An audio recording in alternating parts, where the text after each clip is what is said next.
All right, welcome to the study group. Welcome, Chuck. Hey, thanks, Welcome, Derek. Kitty. Welcome, everyone at home. Thanks for joining us.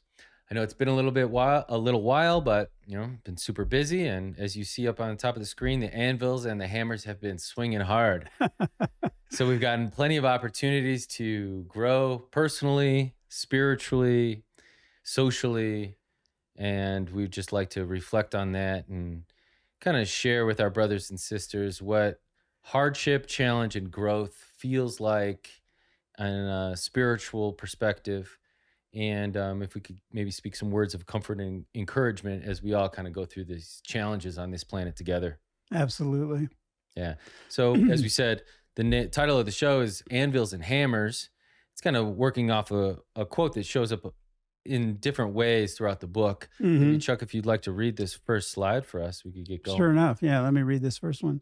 So here they comment that Urantia civilization was literally forged out between the anvil of necessity and the hammers of fear. And this is just one of, I don't know, maybe 3 or 4 places in the book where they use this metaphor of the hammer and anvil, that there's force being applied between, there's a stable anvil and a swinging hammer. Right. And the collision of the two in blacksmithing, creates tempered steel, like in this blade. So if we can all just imagine our name on that blade. Exactly. Right. This is kind of where we're going here. But we're going to be looking at some of what you might call the harder teachings, that are really talking about the realities of life and what we deal with. Yeah, what and we I love all this deal image with here too, how it kind of plays it out. Yeah. How the angels are kind of forging us a little bit Right. too. Yeah. Oh, and by the way, this piece of art, we can thank Andrea for this. Yeah, She did a thanks, nice Andrea. job with the Photoshop work on this. Yeah. So let me just kind of dive right in before I kind of go off on some tangent of my own hammers and anvils of how I live my life here. So I was just going to start reading from the First Urantia slide? book here. Yeah. Yeah, it's same idea. So essentially, from paper 23, right? Yeah, both of these are from 23. Mm-hmm. The creators are possessed of full power to make Urantia a veritable paradise. But such an Eden would not contribute to the development of those strong, noble, and experienced characters which the gods are so surely forging out on your world between the anvils of necessity and the hammers of anguish. So a little taste of how if the gods wanted to make everything perfect, they could have. Mm-hmm.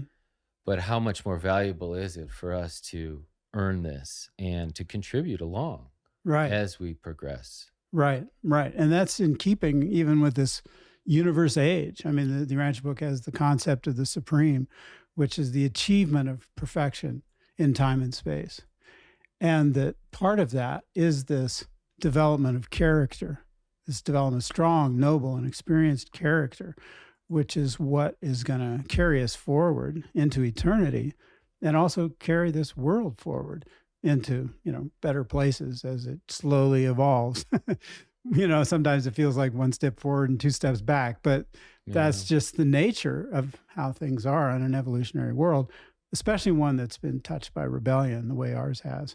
So we're constantly having to contend with negative forces that just come up out of nowhere sometimes, even within ourselves, feelings within ourselves, events out in the world, the people we meet, who can you trust?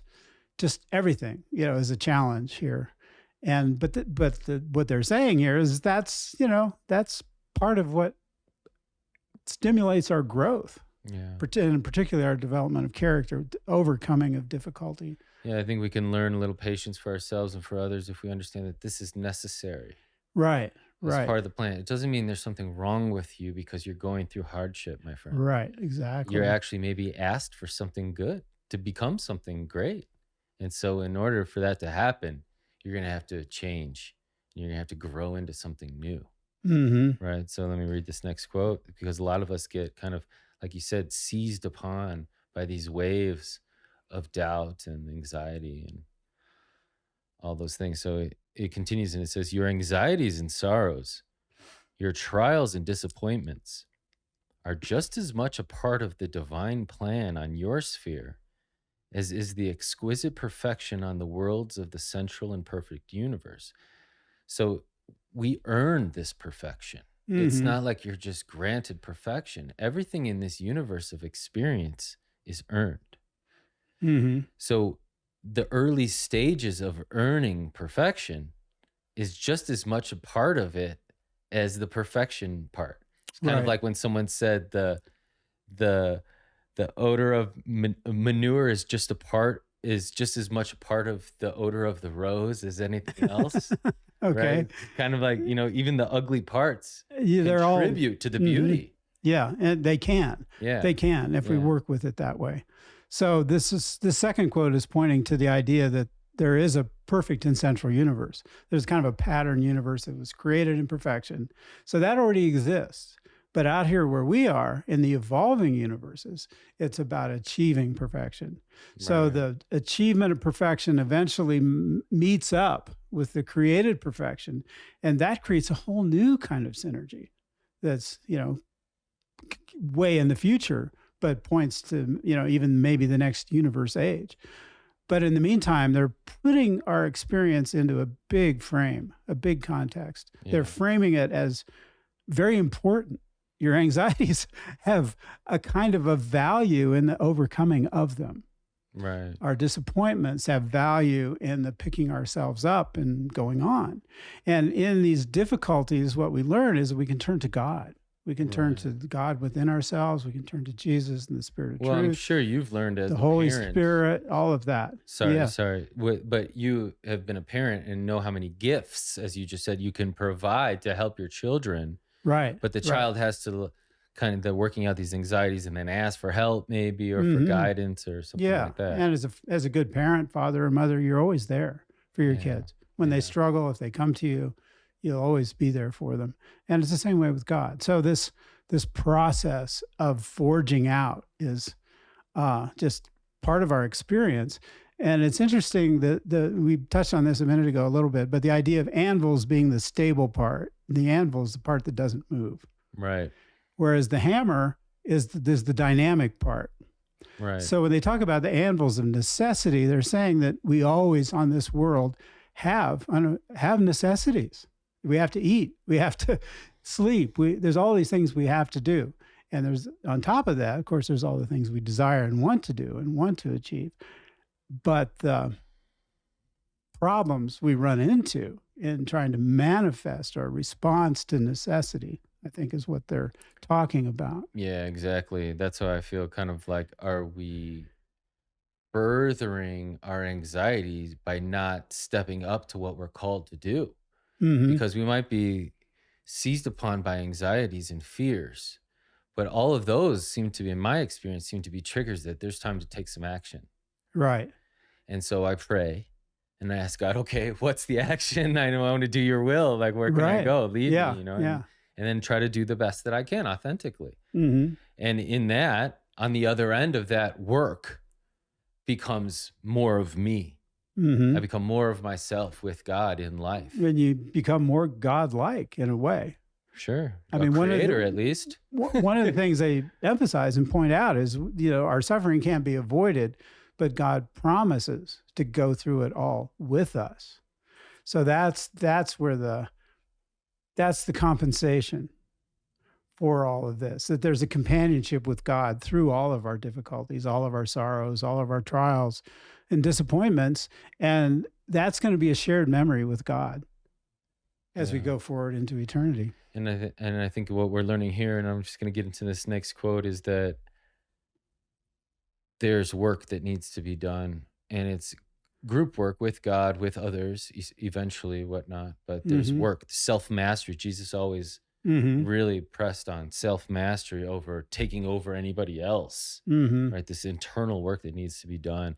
I just kind of want to read this next quote because it kind of touches on that. It's this: there was a long, long struggle between the lazy devotees of magic and the apostles of work, those who exercised foresight. So this is really concentrated right here. Right. I mean, a lot of people in the evolutionary concepts of spirit and whatnot will talk about magic as something very powerful. But if we look at it, it's a way of just kind of, I need something lucky right now for me, right now in my needs without doing anything. I just want you to do it for me and make it happen because I rubbed these sticks together. And Uh-huh. I don't mean to be condescending, but in my own experience, I know the difference between doing a lot of work for something that I earn and hoping that I get lucky and the lottery hits me. Right. You know what I mean? Right. Right. That idea of magical thinking Right, that some right, people right. thinking about, that some people talk about sometimes, if I just do this and this and this, then everything somehow magically will work out and be good. Mhm. Right. Without actually exercising foresight. I think that's a really interesting comment they're making here, because if you exercise foresight, then you have a way, you start to look into the future Mhm. and you say, okay, I want things to be like this, or I want to accomplish something. You're designing it. I want to do some kind of meaningful service, let's say, Yeah. but I'm not quite prepared. I don't have maybe what I need to do that right now. So to make that happen, I not only need to plan for it, but I also need to do the work that's required to make that happen. Yeah. Maybe I have to earn some money to buy some equipment. Maybe I have to travel. Maybe I have to go somewhere. Maybe there's no telling what might be involved.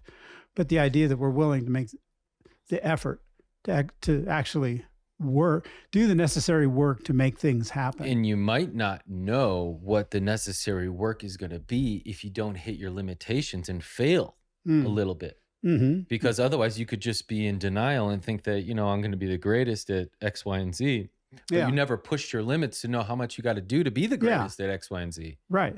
Right. So when we talk about these anvils and hammers, and as uncomfortable as they can be, it's also an opportunity for you to forge out what you want to become. Right. And whatever direction of development that might be. Like in Mhm. my case, I love doing photography and art, and I have to work at that to get better at it. Mhm. And that's kind of where the hammer and anvil comes in, because there's these two opposing forces that you have to use to your advantage to make progress. And making progress requires work, requires the development of skill. So as Rodin says, life isn't really real unless you're good at something. Yeah. So to become good at something so you can serve and offer something to others, you have to work at it. You have to get good at it. You have to practice over and over again and fail, like you're saying, Yeah. possibly many times, until finally you break through to new levels. Yeah. And then that becomes a new anvil in a sense. Yeah. Where you bring yeah. down your own hammer and say, okay, I'm going to make myself better, Yeah. and be determined to make those kind of efforts. And then you can really join with the spirit. It's like they say about the adjuster, the spirit of God within us. It really depends on our determinations to make its influence felt, to make that influence, inner influence, become a real thing. It has to ride on the wave of our determinations. And that creates the path, the way forward, where we can then look back and say, wow, look at that. Yeah. We're somewhere different now than where And we used to be. And I think there's something in this difference of, it's so nuanced, because you can have someone who on the appearance looks like they're living a successful, happy life, Mm-hmm. but they haven't really endured and gone through some of these hardships that they need in order to forge what's asked and required of them by God. Yes, right. And then there's also the individual who might sacrifice themselves to every little thing. And that's my opportunity to just destroy myself with every hammer and anvil that ever presents itself. Right. You know what I mean? You just beat and bloodied and you never get Yeah, anywhere. yeah. And then you didn't get anywhere. You just dug a hole in the back of your yard for like 12 years. So as we talk about intelligent effort Mm-hmm. also. Right. Yeah. So let me continue on with this Sure, next yeah. quote. The smile of fortune that bestows unearned leisure and undeserved wealth may be the greatest of human afflictions. The apparent cruelty of a perverse fate that heaps tribulation upon some suffering mortal may in reality be the tempering fire that is transmuting the soft iron of immature personality into the tempered steel of real character. So this is I always think about when Jesus talks about, the first may be the last and the last may be the first. Mm. Mm. In that what we might look down upon people's just simple struggles, maybe in developing countries and things like that, is really the slow work that they need to really endure and become something so valuable that's needed for this cosmos and for God Mhm. and for all of us, Yeah. It's so personalized, each and every one of our curriculum. Mhm. Well, and they're even talking about a kind of danger here. And in the Urantia book, they map out, stages of evolution in planetary civilization. And one of the stages they refer to is the material comfort era. Hmm. And we're kind of a little bit into that. I mean, it's possible to just create a life of comfort for yourself. And whether it's from unearned wealth or however it happens, if that's our goal, is just to be complacent in a state of comfort, that doesn't get us anywhere. That doesn't lead us, that doesn't create the capacity for greater service. It Absolutely. just becomes a form of self-indulgence. Yeah, I keep thinking about Jesus talking about tempt not the angels to lead your Right. ease-drifting souls into ways of loving discipline, right? Right, right. In troublous waters. Yeah. Right, Yeah. right. I mean, they're watching out for us. And sometimes that means we have to go through difficulty, Yeah. sometimes severe difficulty. That's what they're talking about here. Tempering fire, that heaps tribulation upon some suffering mortal. I mean, that's not trivial language. And I think we all have some sense of what that means.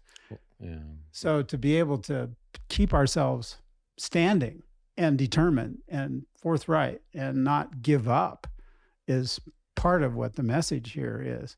That the goal isn't just to be comfortable forever and then fade off into oblivion. The goal is maybe comfort. It's nice to have comfort. It's nice to have a comfortable place to live and all of that. That's not a bad thing, but that's just a foundation. That's like our kind of our launching pad for greater aspirations and achievements. Yeah. All right. Well, you want to read this next quote? Yeah. Let's go on to the next one.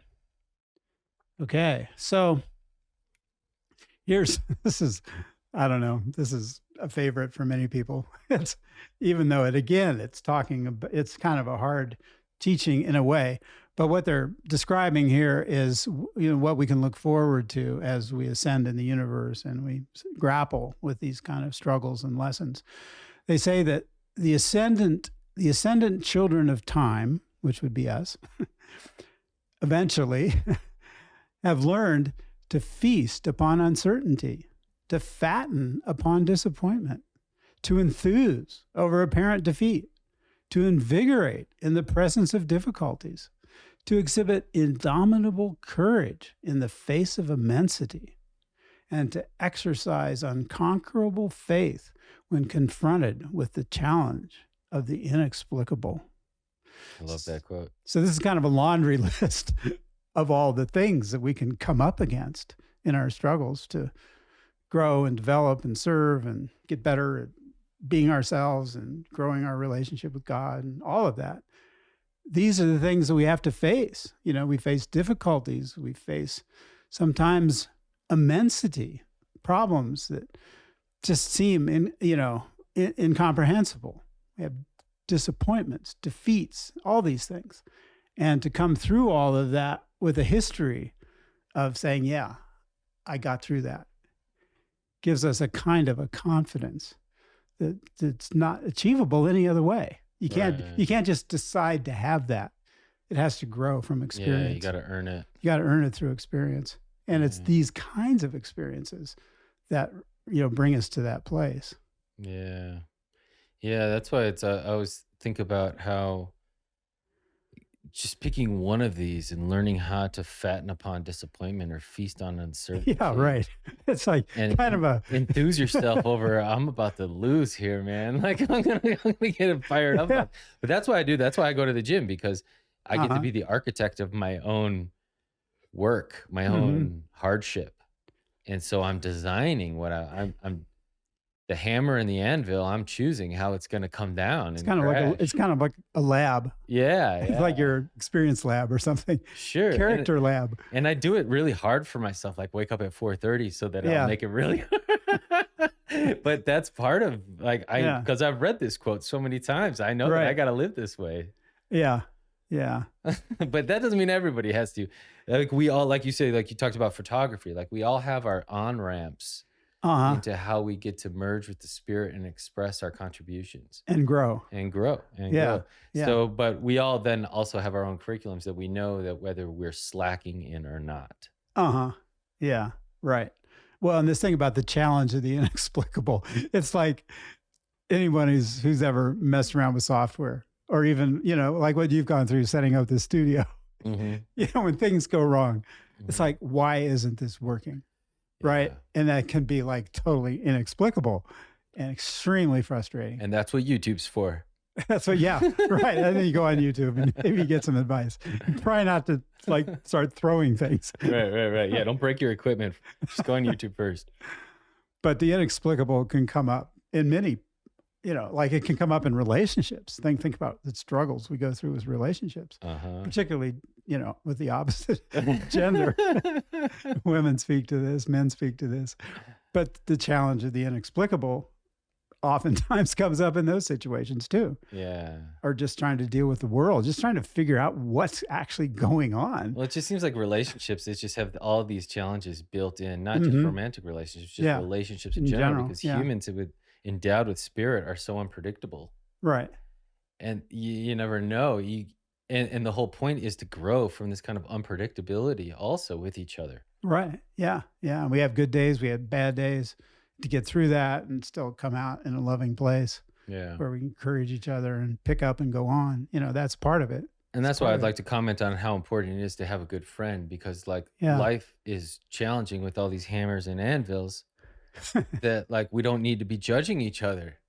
And as much as, I would love forgiveness for any of my judgments, it's nice to have a friend, thanks Chuck and Yeah. others Yeah. that allow you to go through your own challenges and aren't trying to Hmm. add on those Yeah. challenges. Not make life more difficult for Right. each other. Right. And it's, as I'm sure we've all noticed, we never really know what other people are going through Mhm. unless you really have an intimate friendship and sit down and talk about it. People can be going through all kinds of things that may not show just by Mhm. seeing their, you know, And I would say that the more unattractive their behavior is, probably the more they're going through. that could very well be. Yeah. Yeah. Maybe they need love and compassion rather than just like, wow, get out of my face or something. Yeah, that's the challenge here. Yeah. Forgiveness. We're here to save men, not judge them. Right. Right. All right, well, you want to read this last quote? Yeah, here we go. So here we got three short ones that kind of tie all this up. So the first one, I really like this one where they say actual living experience has no cosmic substitute. It's kind of like what we were talking about before. You can't just decide to have a noble character. Mm. It only grows through experience. Nor can you just say that you have one. Say that you have one when you don't, or pretend. Yeah, right, or whatever it is. Right. So actual living experience is required. So the age of the supreme is the age of experience. Mhm. That we are going forward in partnership with God, who's perfect and existential and eternal. But we're in time and space, and we're flawed, and we're fallible, and we're imperfect. And this partnership of imperfection with perfection is what, forges out who we are to become, which we can't even really anticipate. We just have to go Willfully go through. do day every day. Yeah. Yeah. And face whatever comes up and try and do it better. And that is a type of experience that's irreplaceable. There's no way to achieve the results of that apart from the, experience, actual living experience, as they're saying here. And they even put it in a cosmic frame. Has no cosmic substitute. So God is not going to just make us perfect. He'll help us achieve perfection by sharing his nature with us. But we have to take the steps to Yeah. reach for that Yeah. and bring it into our lives. It's almost like God gives us the fruit, but we have to make the juice. something like that. Right. Yeah. There's nourishment available, but we have to reach for We it. got to do the work, man. Yeah. Yeah. We got to peel whatever it is. Okay. So the next one, a human being, this is kind of an interesting one. A human being needs a clear knowledge of facts to apply his personal discovery of truth to the ruthlessly practical demands of everyday life. So here we have again this notion of the practical demands kind of being the anvil. But they're also making a distinction here between truth and facts, which I think is super interesting. So truth is more on a higher level. It's more on a spirit level. But to apply our discovery of truth, let's say our discovery of even God within us, we need a knowledge of how things actually work, right? You have to know how to start your car if you're going to go somewhere to do something. You have to have some mastery of the physical level that we're living in, and also an understanding of the circumstances, which is, defined by the facts of the matter, as some would say. Mm-hmm. So that's an interesting dynamic between facts and truth. Mm-hmm. That we have a responsibility to know the facts in order to bring truth into reality. Yeah. Yeah. It's kind of like the difference between anguish and necessity. Sometimes the truth is painful. Can be. But it's necessary Yeah. to grow. Yeah. So Yeah. reminds you of the same. Right. Yeah. And the facts of what is required in order to change your circumstances so there's not so much anguish. Right. It's part of that process. I feel like, it eventually evolves into a joyful expression. Sure. It's like, whoa, I get to work on myself right now. Yeah. Like, it's the point where I'm wherever I choose to work on myself, and I don't want to leave. Yeah. Because I know everything out there is a little bit more unpredictable. Yeah. Right now, I know I'm the agent of my own transformation. Exactly. Yeah. So the idea of fattening on disappointment and enthusing over defeat or whatever, that's a joyful attitude. Yeah. Yeah. It's like, I don't care what, just bring it on. This is good. I'm with God and it's all going to work out, And it's not always like that. And having that kind of positive attitude where you can always pick yourself up. Always pick yourself up and go on. That's so important. And then we don't learn that overnight. We don't achieve that, even that quality of character overnight. A lot of times it's easier to just say, I'm just going to give up or whatever. Yeah. That's what a good loved one does, though, I think, is allows you to accept what's going on and then reframe. See the potentials, get some foresight. Yeah. Get a little insight in what's going on and get some foresight, what the potentials are. Maybe get a little comfort, a little encouragement, and then you go back at it. Mm-hmm. So then here we have the last one. And this is from the Jesus Papers. God, kitty. The cat knows all about this stuff. The God-conscious mortal is unafraid of life. He knows how bravely to endure unavoidable suffering. He is uncomplaining when faced by inescapable hardship. So one of the things I appreciate about this comment is that the author understands that sometimes suffering is unavoidable. Yeah. Sometimes hardship is inescapable. And it doesn't mean there's anything wrong with us. It doesn't mean, this is payback or karma from some bad thing you did. It's just part of the process of life that we run into situations where the hardship is inescapable or suffering is unavoidable. And to be able to see that, understand that, work with it, get through it is part of what they're talking about here. And then with this uncertainty, so you can have hardship and then like things are unexplainable to you. And instead of coming up with magical thinking, you understand that, okay, there's some work here that needs to be done. Yeah, right. That's what because it's real easy to jump into that magical thinking, man. Jump into this past lives, past sins, past all that stuff. And then even like Josiah, when he was healed from being blind by Jesus, everybody thought that he was blind because of his parents' sins. Mm-hmm. You know what I mean? So right, it's like right. Really this liberation in the moment of being a creator and what that does for you, and know that in order to be a creator, well, then you might have to work with a blank block of clay, and it might look like nothing, but you're going to have to work it out. Yeah, that's a good metaphor. That's a good example. We take the shapeless material of our life and turn it into something. And along the way, we're going to run into problems. It's unavoidable. But to work through that and to look to others for help and understanding, like you're saying, going on YouTube. Maybe there's somebody else. Maybe there's somebody else out there that knows how to fix the toilet, or whatever it is. We have resources, both inner resources and outer resources. And in the next life, it'll be a little bit more apparent with our resources that are there to help us, our teachers and whatnot. Sure. But this doesn't end. You wake up on the other end with an undeveloped form that you got to work out. We got to continue to develop this thing. And I know it sounds crazy, but what a blessing it is to be able to work on development for so long. Just like I said, I never want to leave the gym and stuff because I can be the agent of my development.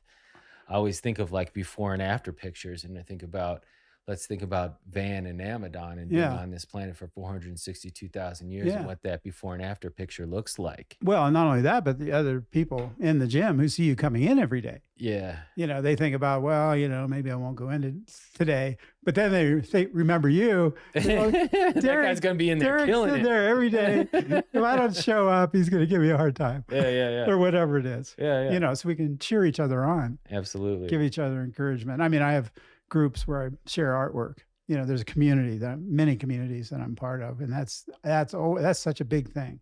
Yeah. It's to be appreciated, to be understood, to be able to share the product of your efforts with others, have that recognized and respected, improves our self-respect. Yeah. And then we can thank God too for, everything that's gone into that, knowing that God is always by our side and helping us and encouraging us as well. Yeah, this is kind of still all about self-respect and how Jesus kind of leads the way of bringing a supreme level of self-respect, a superb self-respect. Superb self-respect, yeah. And kind of what self-respect versus self-confidence means, and having this respect in yourself that you can endure even if maybe you don't feel confident. Yeah, it doesn't mean you never have problems. Yeah. It doesn't mean you never have struggles. It doesn't mean that you're just living a life of ease. That's not a sign of success. It's having difficult problems and overcoming them and failing even. Yeah. And growing from that and remembering that. And it's like a badge of honor almost. Yeah, absolutely. Well, everybody wear your scars with pride and honor. There you go. Let's leave it all on the field here like the master did. And I appreciate all your efforts, Chuck. Yeah, likewise. And everybody at home, thank you for your support. Let's continue to encourage each other and support each other because we know the hammers and anvils are swinging. And I pray that you are the architect of that transformation and that you work with God in that progress and growth. The architect of your own destiny. Yeah. If there's a noble destiny and you have a vision of that and you're willing to work for it. And take it. It's yours. Yeah. Right. All right. Well, until next time. Okay. Thanks for joining us. All right.